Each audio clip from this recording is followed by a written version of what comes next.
संकेत हो सकता है। यदि आपके जीवन में दुख आ रहे हैं, आपके जीवन में संकट आ रहे हैं, आपके जीवन में विपत्ति ही विपत्ति आ रही है, आपको दरिद्रता ने घेर लिया, पैसे धन की कमी हो गई, अभाव का जीवन जी रहे हैं, तो ये मत समझना कि भगवान कष्ट दे रहा है। ईश्वर आप पर राजी है। यदि आप सच्चे भगत हैं तो ईश्वर का धन्यवाद करें, क्योंकि जिस दिन ऐसा भाव होना चाहिए मनुष्य कि जिस दिन भोजन मिल जाए तो भगवान का धन्यवाद कि हे प्रभु परमपिता परमात्मा, बड़ा शक्कस और सरस भोजन मिला, बड़ा स्वादिष्ट भोजन मिल गया, धन्यवाद। और किसी दिन भोजन मिला ही नहीं तो भगवान को धन्यवाद दो कि वारे प्रभु आज एकादशी करवा दी, तेरी महती कृपा है मेरे ऊपर। ये भाव होना चाहिए, चाहे दुख में हो चाहे सुख में, किसी रोग में रहें, किसी भोग में रहें, चाहे फिर आप योग में रहें, ईश्वर का नाम कदापि न भूलें। किसी भी देश में हो, किसी भी देश में हो, किसी भी परिवेश में हो, परमात्मा का नाम जपत न भूलें, क्योंकि व्यवस्था करने वाला वही है। जो भगत होता है वो भक्ति से च्युत नहीं हो सकता, और जो जगत है वो भक्ति से परे ही है, क्योंकि भगत और जगत का मेल मिलाप बड़ा मुश्किल है। मुश्किल नहीं, असंभव। भगत और जगत कभी मेल नहीं खा सकते, क्योंकि जगत साधनों में जीता है और भगत साधना में जीता है। भक्त की यह पहचान है कि वो साधना में जीता है, और संसारी लोगों की यह पहचान है कि वो साधनों में जीता है। उसको सब चाहिए, दुनिया चाहिए, पैसा चाहिए, भोग चाहिए, साजो साज दुनिया भर की सामग्री वस्तु चाहिए, लेकिन एक भक्त ही होता है, उसे सिर्फ और सिर्फ भगवान चाहिए। क्योंकि भागवत तो ऐसी कथा है, भागवत ऐसा शास्त्र है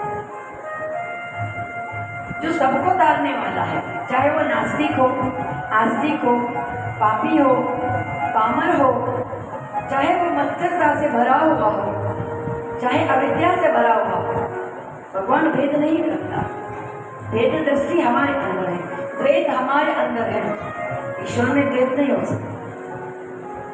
तो भगवान की जो रसमयी माधुर्यमयी और आनंदमयी लीला है, इस लीला को श्रवण करके यदि मनोवृत्ति न बदली, हमारे जीवन की गति हमने न बदली, तो अंत में सदगति न होगी। एक संत है और एक बच्चा है, उनके सामने यदि एक सोने की अंगूठी रख दो और एक रख दो 1000 रुपए की गड्डी नोट की, संत आएगा देखेगा, बच्चा आएगा वो भी देखेगा, संसारी आदमी वो भी आकर देखेगा। तो संसार का आदमी क्या उठाएगा? सोने की अंगूठी।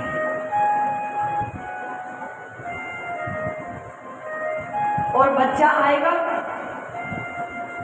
उसके पास चॉकलेट भी रखी है, वो चॉकलेट उठाकर चल देगा। संसारी आदमी या तो सोने की अंगूठी या नोट की गड्डी दोनों ही उठाकर चल देगा, लेकिन जो संत और भगत आएगा वो क्या करेगा? वो कुछ नहीं उठाएगा, खुद ही उठकर चल देगा।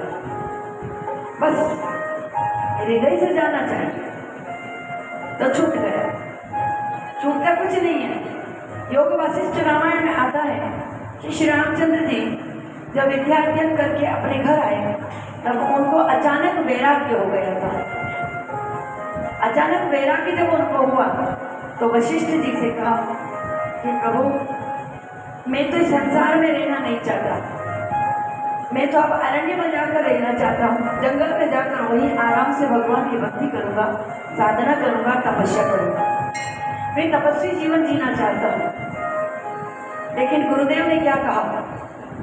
वशिष्ठ जी ने ये कहा कि देखो बेटा, करना क्या चाहते हो?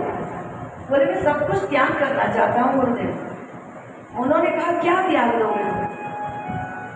घर त्यागोगे तो झोपड़ी की आवश्यकता लगेगी, बिछोना त्याग दोगे तो धरती पर सोओगे, धरती की जरूरत लगेगी,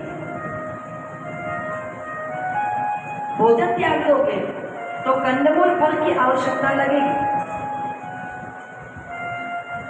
क्या त्यागा तुमने? गृहस्थ में रहकर ही जीवन को त्यागमय बनाना, गृहस्थ में रहकर ही संकल्प को पनपाना, गृहस्थ में रहकर ही जीवन को साधना के मूल्य पर तोलना, यही जीवन की सार्थकता है। घर में रहकर गोपियों ने साधना की है, घर में रहकर आराधना की, घर में रहकर संत की तरह जीवन व्यतीत किया और अंत में भगवंत में मिल गई। मीरा सारी दुनिया में भटकती रही, लेकिन गोविंद को नहीं भूली। चित्तौड़ भी रही, वृंदावन भी गई, काशी गई, मथुरा गई, द्रविड़ होकर आई, लेकिन उसने हृदय से गोविंद को नहीं जाने दिया। तो कहने का अर्थ है कि घर छोड़कर जाने की आवश्यकता नहीं, दुनिया के आडंबर करने की आवश्यकता नहीं, भगवान वस्त्र पहनने की आवश्यकता नहीं। संतत्व जगाना है तो बाहर का आडंबर नहीं, भीतर का संतत्व जगना चाहिए।